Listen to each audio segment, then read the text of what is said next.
આજકાલના mummy papa જે લોકો આજની જનરેશનના છે અને મમ્મી પપ્પા બન્યા છે, જરા ઇમેજિન કરો કેટલું અઘરું છે. એક બાળકને સાચવવું કેટલું અઘરું છે. રાત્રે સૂતું નથી અને તમને પણ સૂવા નથી દેતું. દિવસ આખો કચ કર્યા કરે છે. તમે તમારી લાઈફમાં જરા પણ તમારા માટે સમય કાઢી શકતા નથી.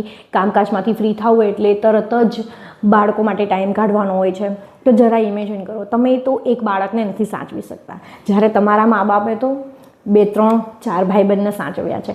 અને એ પણ એનો જમાનો કેવો હતો. આજે તો એટલી બધી ફેસિલિટી થઈ ગઈ છે કે બાળક જરા પણ બીમાર પડે ને આપણે ફટ લઈને ગાડી લઈને હોસ્પિટલ પહોંચી જઈએ છીએ અને સારામાં સારી ટ્રીટમેન્ટ પણ થઈ જાય છે અને ફટ લઈને ઘરે આવી જઈએ છીએ.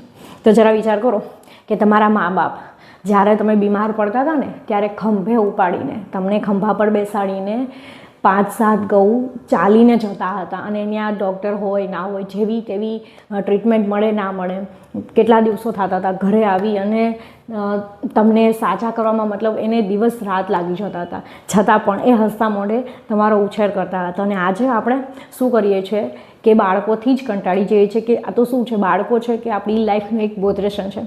તો સલામ છે આપણા મા બાપને જેને આપણો આટલો સારો ઉછેર કર્યો છે. જો વિડીયો સારો લાગે તો લાઈક કરો, કમેન્ટ કરો અને ચેનલને જરૂરથી સબસ્ક્રાઈબ કરો.